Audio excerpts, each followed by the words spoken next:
प्रिय विद्यार्थियों, आज हम द्वितीय वर्ष राजनीति विज्ञान के प्रथम प्रश्न पत्र आधुनिक संविधान की बात करेंगे।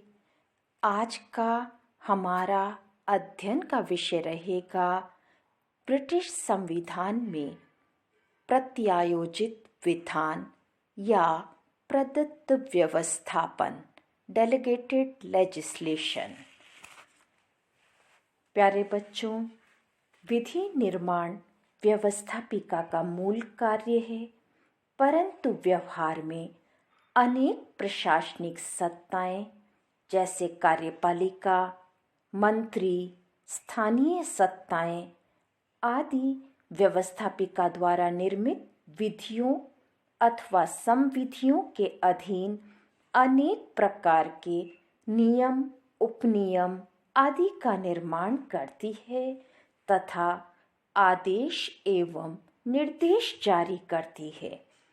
प्रशासनिक सत्ताओं एवं कार्यपालिका विभागों द्वारा जारी किए गए इन आदेशों एवं निर्देशों को प्रत्यायोजित विधान कहते हैं।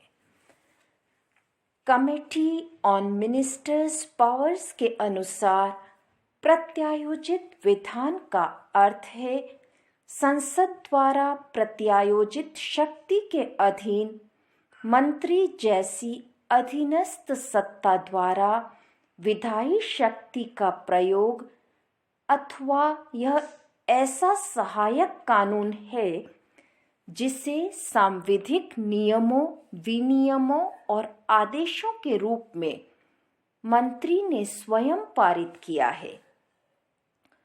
प्रत्यायोजित विधान का निर्माण अधीनस्थ सत्ताओं द्वारा किया जाता है, अतः इसे अधीनस्थ विधान, उपविधान, विभागीय विधान, प्रशासनिक विधान, कार्यपालिका विधान तथा सांविधिक प्रपत्र की संज्ञा दी जाती है।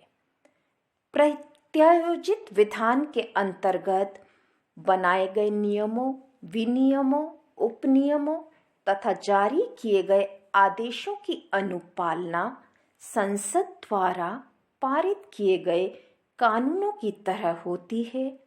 इनका उल्लंघन करने पर उसी प्रकार दंड मिलता है जिस प्रकार कानून का उल्लंघन करने पर मिलता है।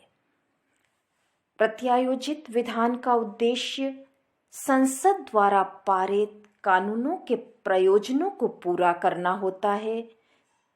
प्रत्यायोजित विधान कानून की कठोरता को कम करता है तथा उसे समय, परिस्थिति और आवश्यकतानुकूल ढालने का प्रयास करता है।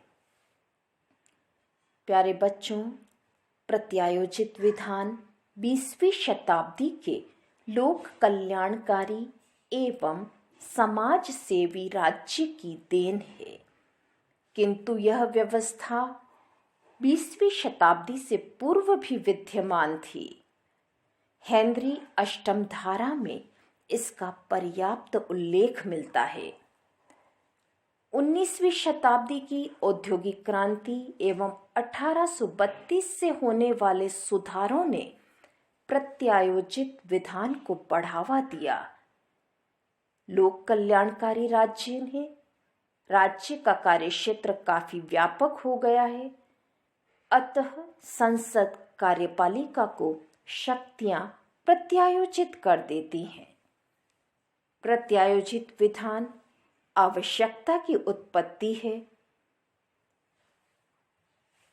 इसके विकास में कुछ कारण भी उत्तरदायी रहे हैं, जैसे संसद के पास समय का अभाव होना, तकनीकी ज्ञान की आवश्यकता होना, सरलता, लचीलेपन एवं समयानुकूलता के लिए आवश्यक होना, आपातकालीन आवश्यकताएं भी प्रत्यायोजित विधान की मांग करती हैं। सार्वजनिक हित सिद्धांत भी प्रत्यायोजित विधान को बढ़ावा देता है और नवीन प्रयोगों एवं परीक्षणों तथा आर्थिक नियोजन के लिए भी प्रत्यायोजित विधान सहायक एवं उपयोगी हैं। प्रत्यायोजित विधान कई प्रकार का होता है, जैसे परिषद आदेश, उसी तरह नियम, विनियम और आदेश, अस्थायी एवं विशेष प्रक्रिया संबंधी आदेश तथा उपनियम। प्रत्यायोजित विधान की आलोचकों के द्वारा आलोचनाएं भी की जाती रही हैं, क्योंकि आलोचक मानते हैं कि इससे कार्यपालिका शक्तियों में विस्तार होता है, नौकरशाही की निरंकुशता बढ़ जाती है, यह विधि के शासन के भी प्रतिकूल है, क्योंकि इससे विधि के शासन का ह्रास होता है, इससे संसदीय सर्वोच्चता के सिद्धांत का भी ह्रास होता है। लेकिन आलोचनाओं के बावजूद भी प्रत्यायोजित विधान आधुनिक लोक कल्याणकारी समाज सेवी राज्य की आवश्यकता है, जैसा कि कमेटी ऑन मिनिस्टर्स पावर्स ने अपने प्रतिवेदन में कहा था कि यह आधुनिक सरकार की आवश्यकताओं का अनिवार्य परिणाम है। इससे कई प्रकार के लाभ हैं, जैसे यह कानून में संशोधन किए बिना उसे समय, परिस्थिति और आवश्यकतानुकूल ढालने में सहायक है। आपातकाल में यह शीघ्र तथा तत्काल कार्य करने की क्षमता रखता है। प्रत्यायोजित विधान के अंतर्गत बनाए गए नियम, विनियम अथवा उपनियम साधारण विधेयकों की तुलना में अधिक उत्तम होते हैं, क्योंकि उन्हें अधिक सोच विचार करके निर्मित किया जाता है। प्रत्यायोजित विधान कानून के दायरे में ही संभव है, अन्यथा न्यायालय उसे अवैध घोषित कर सकता है। प्रत्यायोजित विधान से संबंधित प्रमुख समस्या उस पर नियंत्रण की है। संसद ने प्रत्यायोजित विधान पर नियंत्रण को सुनिश्चित करने के लिए कुछ सुधारों को भी लागू किया, जैसे सांविधिक प्रपत्रों पर प्रवर समिति बनाई गई, जिसका उद्देश्य प्रत्येक सांविधिक नियम अथवा आदेश पर विचार करना है तथा जिसे संसद की पुष्टि अथवा रद्द करने की आवश्यकता है, उसे संसद के सम्मुख प्रस्तुत करना है।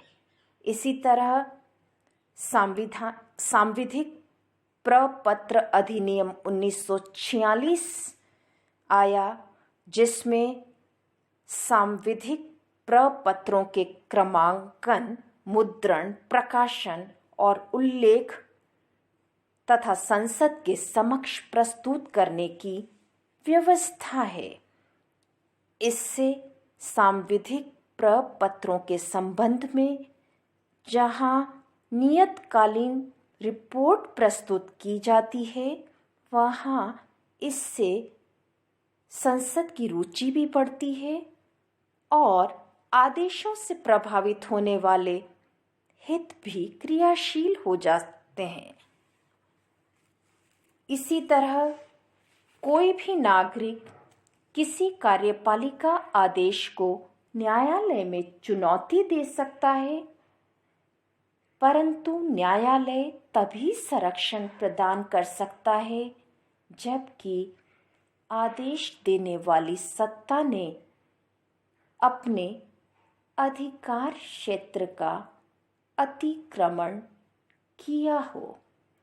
इस प्रकार प्यारे बच्चों, प्रदत्त व्यवस्थापन ने लोक कल्याणकारी राज्य में दिन प्रतिदिन आवश्यक होने वाले नियमों को सुगम बनाया है।